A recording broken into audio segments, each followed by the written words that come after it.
ಬೇಸಿಗೆ ಆರಂಭದ ದಿನದಲ್ಲೇ ನಾವು ಗಮನಿಸ್ತಾ ಇದ್ವಿ ಹೇಗೆ ಭೂಮಿ ಕಾದ ಕಾವಲಿಯಂತಾಗಿದೆ ಅಂತ. ಎಲ್ಲೆಲ್ಲ ನೋಡಿದ್ರೂ ಕೂಡ ಗುಡ್ಡಗಾಡು ಪ್ರದೇಶದಲ್ಲಿ ಬೆಂಕಿ ಕಾಣಿಸ್ಕೊಳ್ತಾ ಇದೆ. ಹೀಗಾಗಿ ಜನ ಸ್ವಲ್ಪ ರಿಲ್ಯಾಕ್ಸ್ ಆಗೋಣ ಅಂತ ನಂದಿ ಹಿಲ್ಸ್ ಕಡೆಗೆ ಏನಾದರೂ ಪ್ಲಾನ್ ಮಾಡ್ಕೊಳ್ಳೋ ಹಾಗಿದ್ರೆ ಈ ಸ್ಟೋರಿ ಒಂದ್ಸಲ ನೋಡ್ಬಿಡಿ. ಡೀಟೇಲ್ಸ್ ಇದೆ, ನೋಡ್ಕೊಂಡು ಬರೋಣ ಬನ್ನಿ. ನಂದಿ ಗಿರಿಧಾಮದ ರಸ್ತೆಗೆ ಡಾಂಬರೀಕರಣ. 1 ತಿಂಗಳು ನಂದಿ ಬೆಟ್ಟದ ರಸ್ತೆ ಸಂಪೂರ್ಣ ಬಂದ್. ವಾರಾಂತ್ಯದಲ್ಲಿ ಮಾತ್ರ ಪ್ರವಾಸಿಗರಿಗೆ ಪ್ರವೇಶ.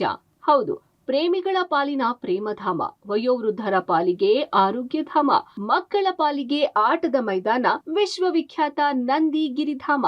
ಅದರಲ್ಲೂ ಬೆಂಗಳೂರಿಗರ ಪಾಲಿಗಂತೂ ವೀಕೆಂಡ್ ಹಾಟ್ ಫೇವರೇಟ್ ತಾಣ ಈ ನಂದಿ ಬೆಟ್ಟ. ಆದ್ರೆ ಈ ನಂದಿ ಬೆಟ್ಟದ ರಸ್ತೆಗೆ 1 ತಿಂಗಳ ಕಾಲ ನಿರ್ಬಂಧ ವಿಧಿಸಲಾಗುತ್ತಿದೆ. ಅಂಕುಡೊಂಕಿನ ರಸ್ತೆಗೆ ಡಾಂಬರೀಕರಣ ಮಾಡುವ ಸಲುವಾಗಿ ಮಾರ್ಚ್ 24ರಿಂದ ಏಪ್ರಿಲ್ 25ರವರೆಗೂ ಬರೋಬ್ಬರಿ 1 ತಿಂಗಳ ಕಾಲ ರಸ್ತೆಯಲ್ಲಿ ವಾಹನಗಳ ಸಂಚಾರಕ್ಕೆ ಬ್ರೇಕ್ ಹಾಕಲಾಗುತ್ತಿದೆ. ಆದ್ರೆ ಪ್ರವಾಸಿಗರ ಹಿತದೃಷ್ಟಿಯಿಂದ ವೀಕೆಂಡ್ ಶುಕ್ರವಾರ ಸಂಜೆ 6:30ರಿಂದ ಸೋಮವಾರ ಬೆಳಗ್ಗೆ 8 ಗಂಟೆಯವರೆಗೆ ಅವಕಾಶ ನೀಡಲಾಗಿದೆ. ಅಂದ್ರೆ ಶನಿವಾರ ಭಾನುವಾರ ವೀಕೆಂಡ್ನಲ್ಲಿ ಮಾತ್ರ ಪ್ರವಾಸಿಗರಿಗೆ ಅವಕಾಶ ನೀಡಲಾಗುತ್ತದೆ.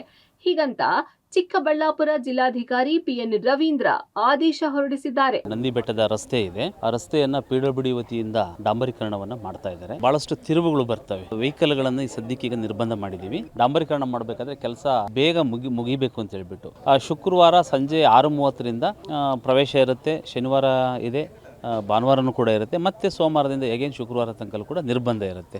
ಹಾಗಾಗಿ ಎಲ್ಲ ಸಾರ್ವಜನಿಕರು ಕೂಡ ಸೋಮವಾರದಿಂದ ಶುಕ್ರವಾರ ತನಕ ನಂದಿ ಬೆಟ್ಟಕ್ಕೆ ಬರೋಂಥವ್ರು ಬರದಂಗೆ ಇದ್ರೆ ಒಳ್ಳೇದು.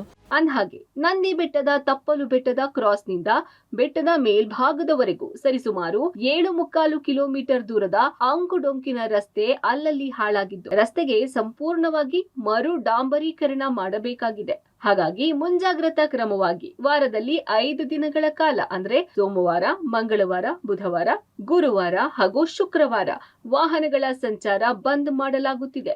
ಶುಕ್ರವಾರ ಸಂಜೆಯಿಂದ ಶುಕ್ರವಾರ ನೈಟು, ಶನಿವಾರ ಮತ್ತು ಭಾನುವಾರ ಆ ದಿನಗಳಿಗೆ ಯಾವುದೇ ತರಹದ ನಿರ್ಬಂಧ ಏನಿಲ್ಲ. ವಾರದಲ್ಲಿ ಒಂದು 4 ದಿನ ಡಾಂಬರೀಕರಣ ಕೆಲಸವನ್ನ ಮುಗಿಸ್ತಾರೆ. ಬೇಗ ಮುಗಿಸ್ಲಿಕ್ಕೂ ಕೂಡ ಹೇಳಿದ್ವಿ. ಆದಷ್ಟು ಬೇಗ ಕೆಲಸ ಮುಗಿದ್ರೆ ಮತ್ತೆ ಅದನ್ನು ಸಂಪೂರ್ಣವಾಗಿ ಓಡಾಟ ಮಾಡಲಿಕ್ಕೆ ಪ್ರವೇಶವನ್ನು ಕೊಡ್ತೀವಿ. 1 ತಿಂಗಳು ಈ ಆದೇಶ ಮಾಡಿದ್ದು, ಸಾಧ್ಯವಾದಷ್ಟು ಬೇಗ ಡಾಂಬರೀಕರಣ ಮಾಡಿ ಮುಗಿಸಲು ಲೋಕೋಪಯೋಗಿ ಇಲಾಖೆಗೆ DC ಸೂಚನೆ ನೀಡಿದ್ದಾರೆ. ಒಟ್ನಲ್ಲಿ ಅದೇನೇ ಆದ್ರೂ ಬೇಸಿಗೆಯ ಜೊತೆಯಲ್ಲೇ ಶಾಲಾ ಮಕ್ಕಳಿಗೆ ರಜೆ ಇದೆ ಅಂತ ನಂದಿ ಬೆಟ್ಟಕ್ಕೂ ಬರೋ ಮುನ್ನ ಈ ಸ್ಟೋರಿ ನೋಡಿ ಬಂದು ಸುಖ ಸುಮ್ಮನೆ ವಾಪಸ್ಸಾಗಬೇಡಿ. ಮುದುಕೃಷ್ಣ, ಪಬ್ಲಿಕ್ ಟಿವಿ, ಚಿಕ್ಕಬಳ್ಳಾಪುರ.